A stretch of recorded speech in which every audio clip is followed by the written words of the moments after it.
Folake's palm cracked through the air, landing hard on the old woman's cheek. The street froze. Then the woman smiled, and the sky above the town began to darken. Welcome to Royal Beat Tales.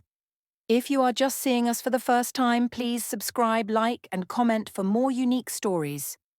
Folake Adeyemi was the self-crowned queen of Ibadan high society.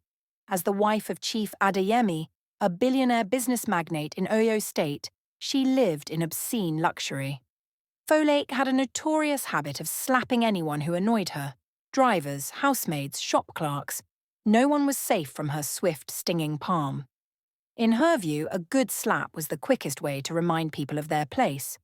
Her husband often cringed at her behaviour, but Folake was pampered with wealth and utterly convinced of her own superiority.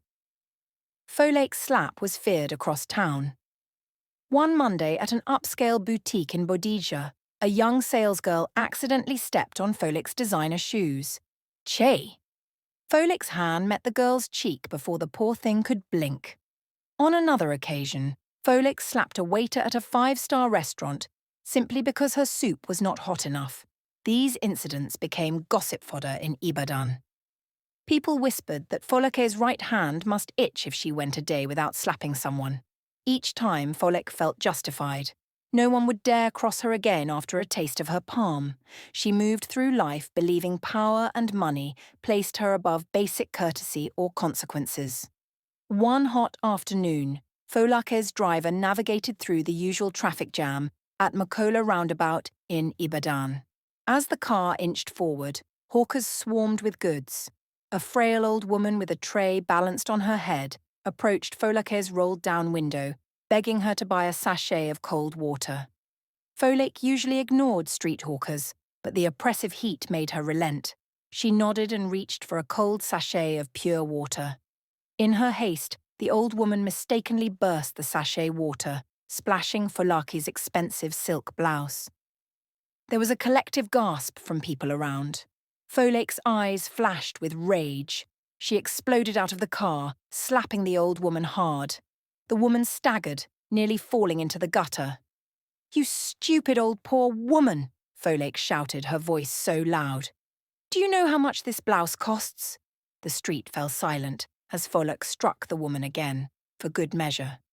The old woman, now on her knees, looked up with watery eyes and pleaded in Yoruba, "Ma binu omo mi. Please forgive me, my child." But Folake only felt a thrill seeing the old woman plead. "Don't you dare call me your child. I should have you arrested for this," she shouted. Humiliated and sad, the old woman's expression suddenly shifted from pity to calmness. In a low voice, she warned, "The river that gives you water can also take everything away." Folake dismissed the cryptic words with a sneer, tossed a crumpled bill on the ground, and sped off, leaving the old woman wet from spilled water. That evening, a fierce rainstorm hit Ibadan without warning. Chief Adeyemi and Folake watched in dismay as floodwater burst through their mansion's lavish compound. It was as if the heavens opened directly above their home, alone. The next morning, Folake awoke to find their luxury cars waterlogged and stalled. Only their property suffered damage. Neighbours were untouched by the flash flood. Unbothered by superstition, Folake shrugged it off as bad luck. But misfortune was only beginning. Within days, the government froze Chief Adeyemi's company accounts over an alleged fraud investigation that came out of nowhere. Creditors crawled out of the woodwork. The stock in his companies plummeted. One by one, their assets were seized or sold off. It was a rapid downward spiral, almost as if a powerful force was stripping away their riches, like leaves in a storm. Folake could not understand how their fortune evaporated in a week. The mansion went into foreclosure. Jewellery vanished mysteriously from her safe. Even her closet full of designer clothes was ruined by mould after that strange flood. Chief Adeyemi was utterly bewildered and fell ill from stress. For the first time in her life, Folake felt true fear, a gnawing panic that all her wealth and status couldn't shield her from this disaster. In a matter of days, the Adayemis went from billionaires to virtually bankrupt. Folake's designer handbags were sold to pay debts, and her phones went silent as so-called friends disappeared. Soon they had nothing but the clothes on their backs. Folek's palms, once itching to slap, now only itched with anxiety and misery. Before long, Folek and her husband were on the streets begging for food. It was a sight that left the entire city excited. The once grand Madame Folek, in tattered clothes, knocking on doors and approaching strangers for help. The first person Folek begged was a wealthy neighbour she once routinely insulted. Swallowing her pride, Folek managed a calm request for any food or money. The neighbour, Mrs. Okafor, recognised Folek immediately and raised an eyebrow. "Ah, Madame Folek, life is full of surprises. You came to me for help?" she asked coldly. This was the same woman Folek had slapped at a charity gala months ago for talking too much. Mrs. Okafor did not forgive easily. She reminded Folek of that public humiliation and shut the door in her face without offering a single naira. Folek stood there trembling, tasting bitterness and regret. Days later, desperate and hungry, Folek and Chief Adeyemi wandered to a popular buka, roadside canteen, they used to frequent. The owner, Babalati, had once been slapped by Folek when she thought his service was too slow. Now, seeing Folek in rags, Babalati only chuckled. "Madam, you want free food from me? After you landed a hot slap on my cheek the last time you came here," he scoffed. He pointed to a scar just below his eye, a lasting mark from one of Folek's rings during that slap. Folek's cheeks burned with shame. She stammered an apology, but Babalati waved her off. "Go, go. I have nothing for you. Water that forgets its source will dry up." He muttered this proverb as he pushed them away, leaving Folek confused and sorrowful. Each attempt to get help was met with a similar story of someone she had offended. It was as if the entire city remembered every slap and insult. And now, not a soul was willing to show mercy. Folek and her husband took to sitting on a corner of Dugbe Market, actually begging strangers for spare change. Some passers-by pitied Chief Adeyemi, the once formidable tycoon now gaunt and humbled, and would have helped were it not for Folek's presence. Many recognised Folek and immediately recalled her cruel hand. A market woman selling tomatoes nearly threw her basket at Folek, in anger, shouting, "You slapped my son when he worked for you. Now you want our help?" Folek could only weep in response. The irony was painfully clear. She had turned away everyone. The same hands she used to slap others now stretched out in supplication, and people who might have been friends now turned their backs. It was karma rolling balls of fate, almost absurd enough to be funny if it weren't so tragic that Folek, who once wouldn't spare a penny for beggars, had become a beggar herself. And not just any beggar, but one that everyone had a personal reason to reject. Sheltering under a bridge one night from rain, Chief Adeyemi finally confronted Folek. "This cannot be ordinary bad luck," he said, shivering. "We need to think, who did we anger? What did we do to deserve this?" Folek, drenched and sobbing, recalled the strange old water cellar at Makola. Until now, Folek had been too proud to admit it. She remembered the woman's parting words about the river taking everything. A cold certainty crept into her heart. Could that woman have been more than she appeared? Folek whispered shakily. I slapped an old woman selling water. She said something about the river taking everything away. Chief Adeyemi's eyes widened. In Yoruba folklore, such words were not to be taken lightly. He had grown up hearing tales of Oshun, the river goddess of sweet waters who blesses the kind and punishes the cruel. Folek's mind flashed back to that day, and she realised with horror that the seemingly ordinary water cellar was Oshun in disguise.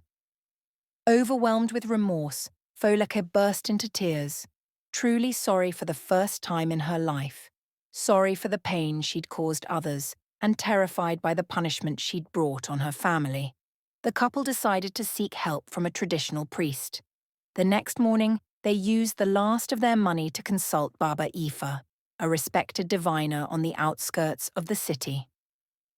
Baba Ifa listened quietly as Folake recounted the encounter. With grave eyes, he confirmed their fears. Folake had offended Oshun, a beloved Yoruba deity. Oshun may offer wealth and comfort, but if you cross her, she is vengeful, the priest warned. He cast kola nuts and shook his head sadly. You made water your enemy, a grave mistake. Water has no enemy except those foolish enough to fight it. My daughter, you fought the river, and now the river fights you. Folake fell to her knees, trembling. Baba, what can we do? How do we beg Oshun for mercy? She pleaded. The priest instructed them to go to the nearest river at dawn, offer Oshun honey, oranges and perfumes, sacred gifts the goddess loves, and, most importantly, to sincerely apologize and promise to change their ways. Before the sun rose the next day, Folake and Adeyemi arrived at the bank of the Ogun River, just outside Ibadan. The early morning air was cool and quiet. Folake carried a calabash bowl filled with honey, fresh oranges and a small mirror, offerings for Oshun. With each step towards the water, her heart pounded. She had never knelt to anyone, let alone prepared to beg forgiveness from a deity she'd offended. But now Folake sank to her knees at the river's edge, placed the bowl before her and called out softly, Oshun, goddess of the river, please hear me. I am Folake, the foolish woman who insulted you. I am sorry, truly sorry. Her voice cracked as tears rolled down her face. Adeyemi stood beside his wife, head bowed, adding his own plea. Great Oshun, forgive us. My wife knows her wrongs now. We have learned our lesson in humility. They waited in humble silence, the golden sunrise reflecting on the water. For a moment, nothing but the rustle of water weeds answered them. Then a gentle ripple disturbed the river's surface. The old woman from the roadside emerged, walking atop the water as easily as stepping on land. Only now she was transformed, appearing as a radiant lady in flowing yellow garments, with a gold diadem adorning her head. It was Oshun in her true divine form. Folake and her husband gasped and prostrated fully, pressing their foreheads to the muddy riverbank. Oshun's face was serene, but her eyes held the intensity of flowing water. Folake, she addressed the trembling woman, you have finally remembered that respect is owed to all, rich or poor. Oshun's voice was like the tinkling of a stream over rocks, beautiful yet commanding. Folake dared not look up. I have no excuse, goddess, Folake said between sobs. I was arrogant and cruel. I thought my wealth made me better than everyone. I understand now how wrong I was. Please, have mercy. Oshun regarded the offerings at her feet. The sweet honey, oranges, and mirror pleased her, for they were her favourites. The river goddess took a bowl of honey and trickled a bit into the river, then smiled. I accept your apology and your gifts, she declared. But know this, Folake. If you ever raise your hand in anger against the innocent again, your fall will be permanent. Folake nodded vigorously, still bent low. Never again, she vowed. Satisfied, Oshun gently touched the couple's foreheads. The moment her wet fingertips brushed them, a strange warmth washed through their bodies. When Folake found the courage to lift her head, Oshun was gone. Only the quiet lapping of the river remained, as if the goddess had never been there at all. Walking back into the city, Folake and Adeyemi felt lighter, as though a terrible weight had been lifted. News soon spread that the fraud investigation on Chief Adeyemi's business was a mistake. His accounts were unfrozen and assets gradually returned. A distant relative unexpectedly offered them a place to stay while they rebuilt their lives. Bit by bit, their fortune and dignity were restored, just as swiftly as they had been taken. Folake knew it was Oshun's mercy at work, and she did not dare squander this second chance. She thanked everyone who helped, with genuine gratitude in her heart. True to her promise, Folake was a changed woman. The very next week, She volunteered at a soup kitchen in Ibadan, serving food to the poor with the same hands that once only dealt out slaps. Those who encountered her could hardly believe this gentle, patient woman was the infamous Folak they once knew. One afternoon, a street hawker accidentally bumped into Folak at the market and cringed, expecting her wrath. But Folak only smiled kindly and even gave the girl some money to cover a dropped item. Chief Adeyemi watched with a proud nod.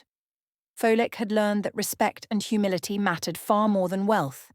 Whenever her palm tingled with the old impulse to strike, she remembered the cool touch of the river on her forehead. In those moments, Folak would silently utter a prayer of thanks to Oshun, the river goddess who taught her in dramatic, unforgettable fashion that no one is too rich to be kind, and that water truly has no enemy. Thanks for watching. Please subscribe, like, and comment for more unique stories.